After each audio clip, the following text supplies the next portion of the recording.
StrayAllDay.com.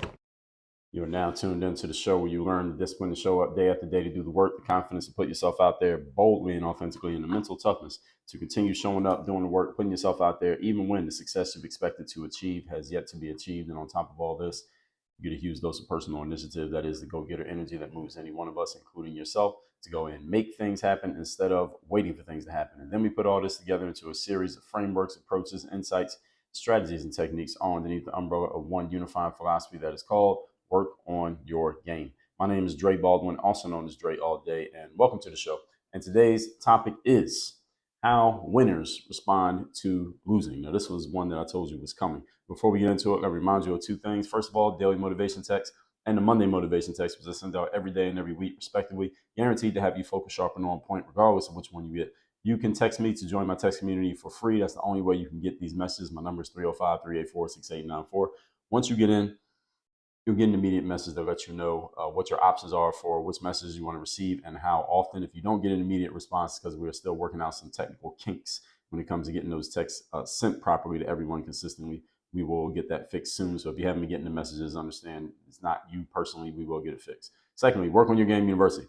That's the place where I do all my coaching. We have a 4-part framework based around mindset, strategy, systems, and accountability. And this is made for people who are top 2% performers or those who would like to join the top 2% performers, that is. So if you are a person who wants to be that, you want to be in the top 2% of performers, or you see yourself as already there and you're an ambitious person who wants to go to an even higher level than where you are right now, you are not okay with just being where you're at and staying there perpetually. So I'm only talking to a small percentage of the population, but if you are one of those people, then I want you to go to workonyourgameuniversity.com, where you have the opportunity to work with me directly. And that is the only place where I work with people directly. And that's workonyourgameuniversity.com. That out the way, let's get into the topic. How winners respond to losing. Now, yesterday we did the episode on how losers respond to losing. Today I'm going to tell you how a winner responds to losing, because everybody will face a loss, setback, challenge, unexpected circumstance, unwanted situation in life. We all face these. So when I say losing, that's what I'm referring to.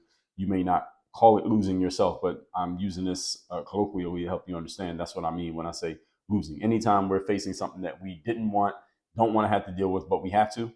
I told you how a loser responds to that. Today, I'm going to tell you how a winner, a person with a winning mindset, responds to these situations, because even if you have a winning mindset, doesn't mean you're always going to be in the winning position in life. So as I already told you yesterday, that winning and losing are both attitudes. They're both habits. Today, I'm going to tell you the winning response to these, again, circumstances that all of us face. Regardless of your ambitions, and especially if you have big ambitions and big goals, you will probably even more often face situations in which you are not where you want to be because your goals are so high. You're going to spend a lot of time having not reached them.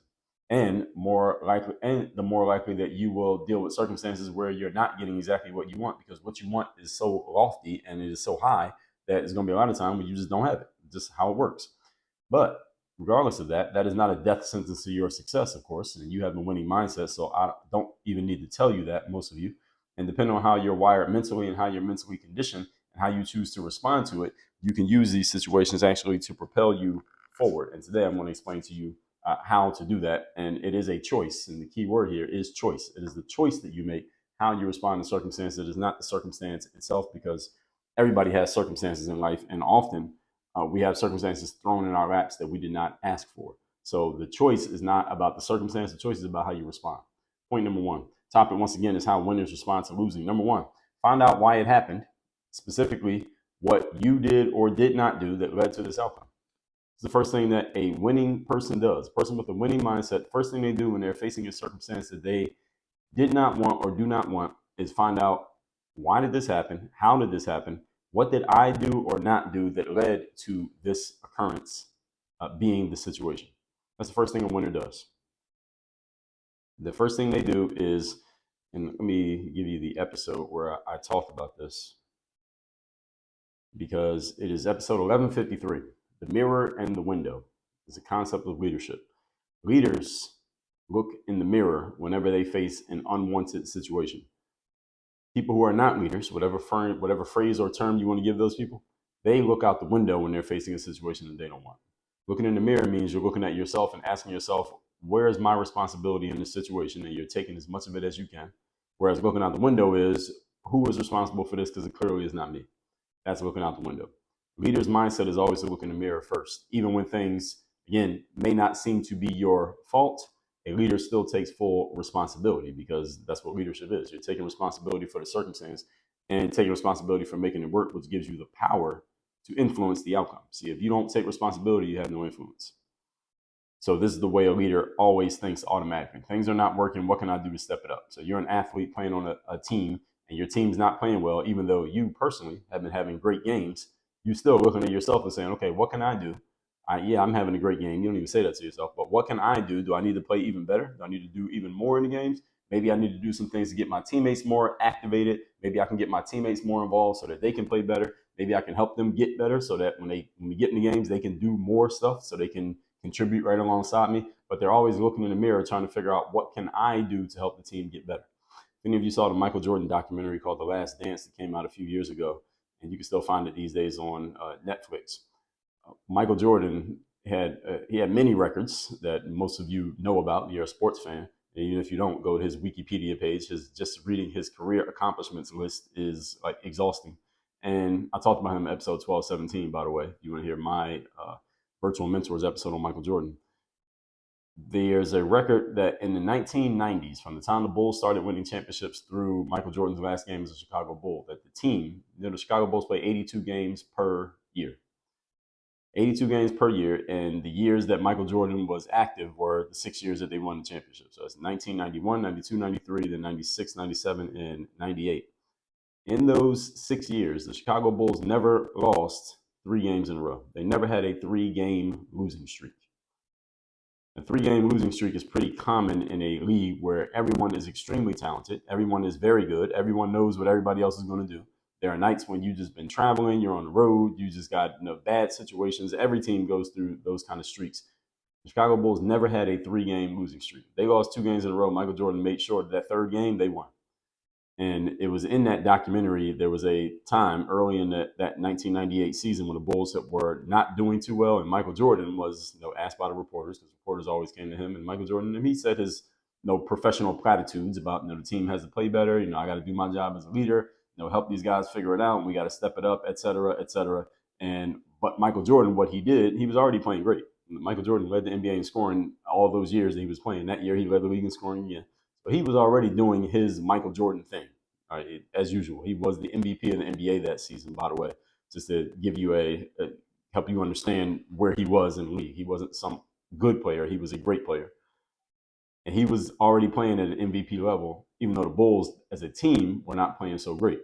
But Michael Jordan still put the responsibility on himself to help the team, even though he was doing great. None of his teammates were on his level, but he stepped himself up to help the team step up. That's the kind of mindset that you have as a winner when things are not going the way that you want them to go. This is, again, looking in the mirror instead of looking out the window, which is what all winners do. This is what all leaders do.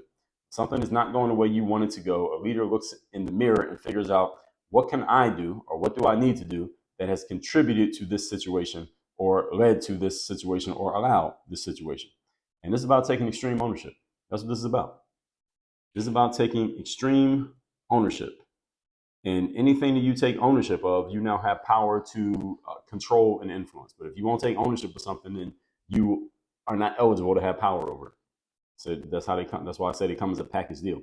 And extreme ownership is one of the 12 work on your game commandments, which I detailed starting in episode number 2219 in a 4-part series.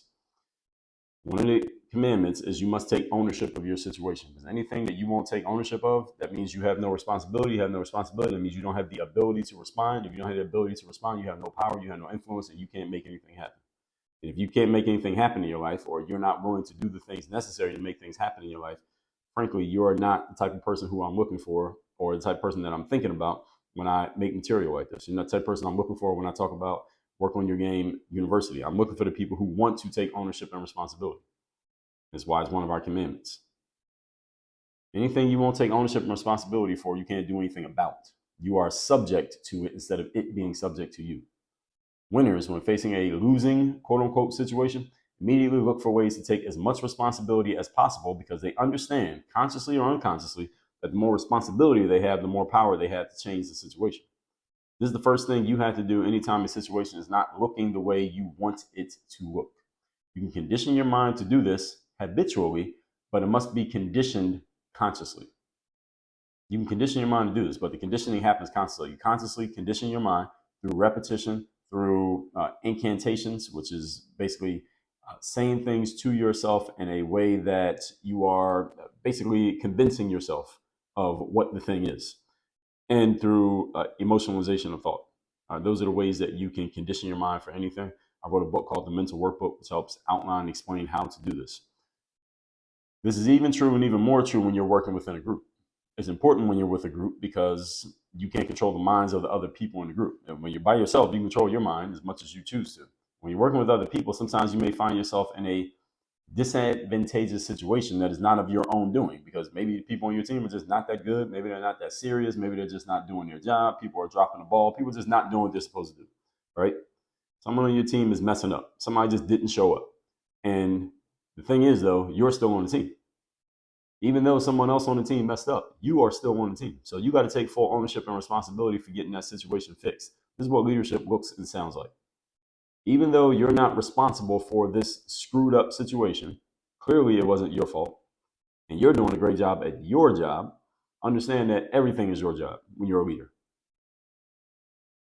Everybody heard that? When you are a leader, everything is your job. There's no part of the job that's not your job. Okay? When you're a person in a leadership position, there's nothing that you can say, oh, well, that's not my responsibility. That's somebody else's responsibility. Or I didn't mess that up. And you're right, you didn't mess it up. But because you're the leader, everything's going to fall back on you anyway.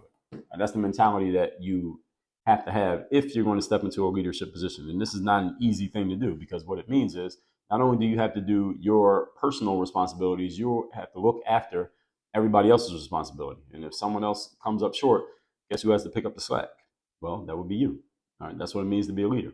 And because you're that leader, you get all the credit when the team is winning and successful. You get a lot of credit put in your lap because of your willingness to take on this ownership.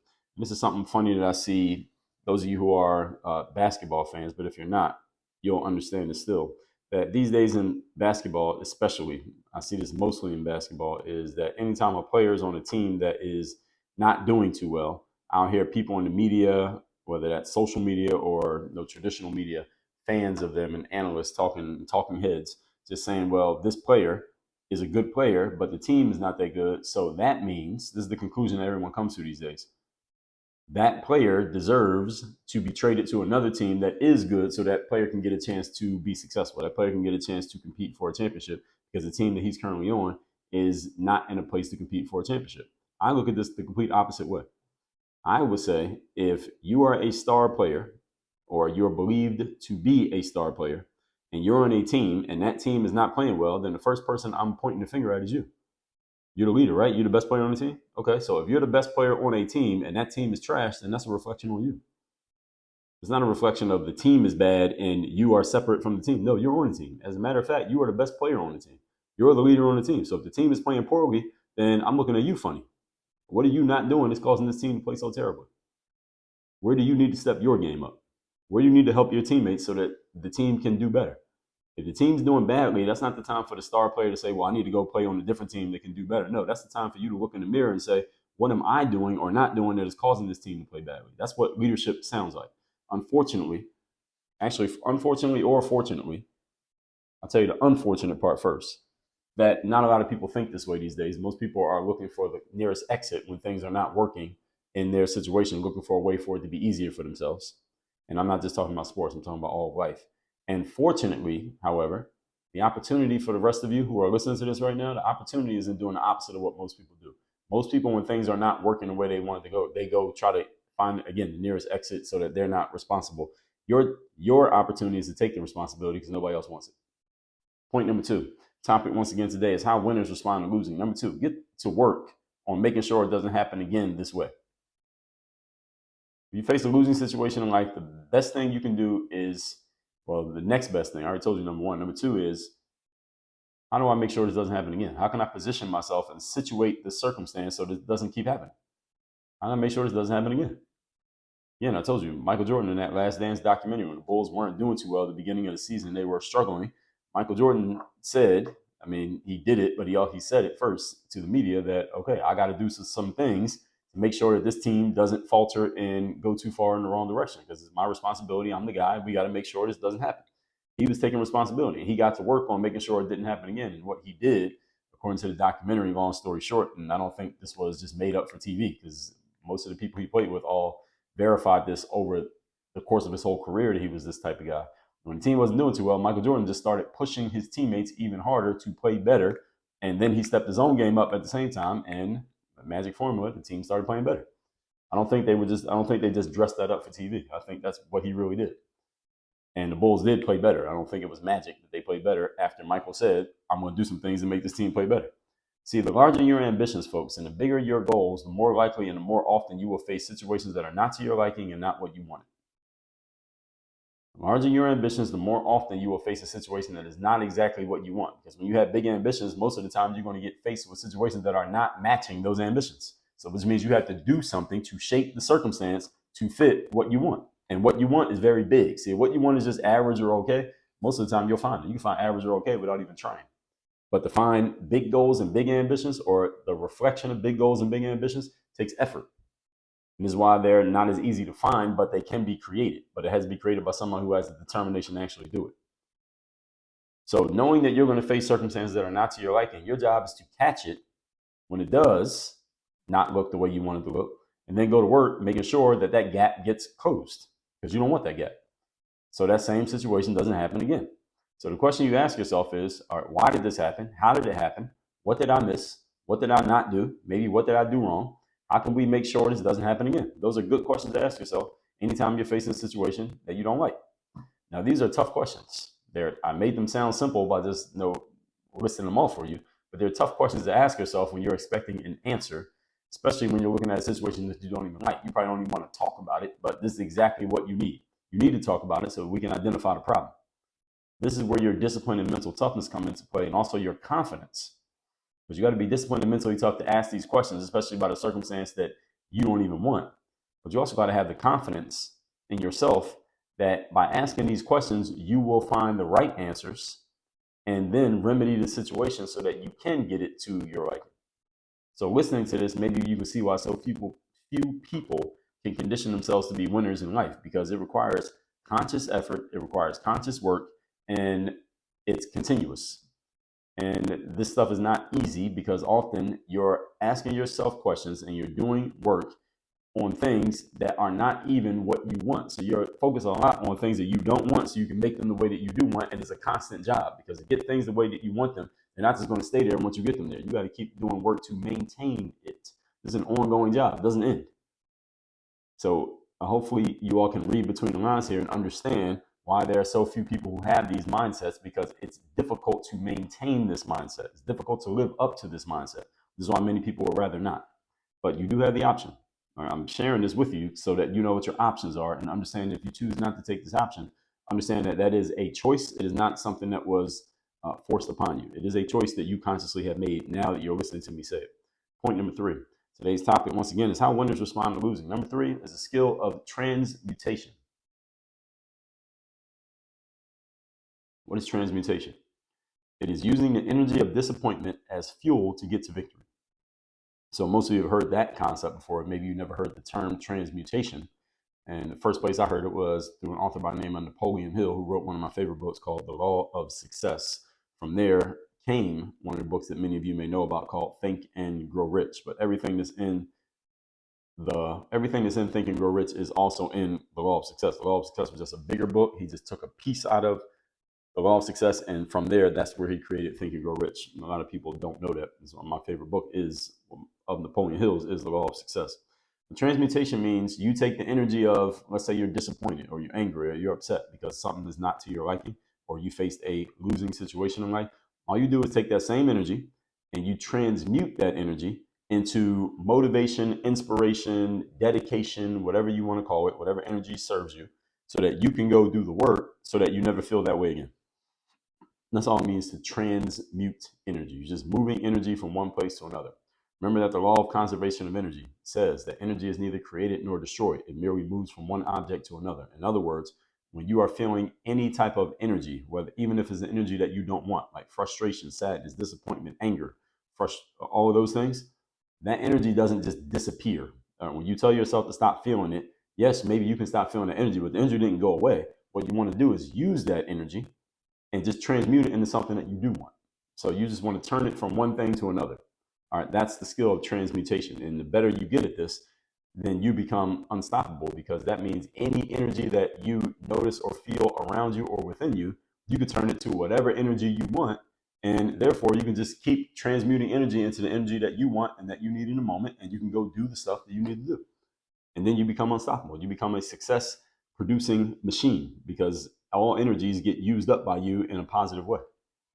So you're taking energy from one space and just using it in a different space. And again, I just told you about the law of conservation of energy. So you can take anything that you're feeling that you're not wanting to feel and just figure out, how do I move this to a different space so I don't face this energy again. The challenge with transmutation is that it is a job that requires effort. It doesn't happen automatically. You have to be conscious about this, at least at the beginning, so it can become a habit of yours. But when you first start doing this, if you've never done this before, you have to figure out how to make this energy work. And it takes a little bit of work. And this is the reason why I wrote a book called The Mental Workbook, helping you do this, helping you transmute that energy. And it also requires effort, conscious and internal. And we already know the law of inertia. All right, most people just don't want to give effort, and human beings by nature are lazy. So in order for you to activate the effort necessary to do this transmutation, you have to break the inertia, the natural human inertia of doing nothing and being lazy. So I'm sharing this with you because I'm assuming that you are not too lazy to do the work. I'm assuming that you are actually willing to do the work, knowing that what you're going to get on the other side is something that you actually want. And now you know exactly what the work is. So the winner's job is to figure out why you are not in the winning situation right now. Instead, you're in the losing situation. Find out why, because your expectation is to win, right? And then figure out how to get back to what you expect of yourself, which is winning, not losing. So when a winner faces a losing situation, that's the exception. They're used to winning, so they immediately go into urgency mode of fixing this problem. They don't just sit there in it and just say, okay, well, it's not that bad. Maybe it'll change tomorrow. Maybe I can get used to it. See, that's the way a loser thinks. A winner says this is completely unacceptable, and they go fix it using the 3 points that I'm about to recap right here. Topic again today is how winners respond to losing. Number one, find out why it happened, specifically what you did or did not do that has led to this outcome. This is taking ownership of the situation.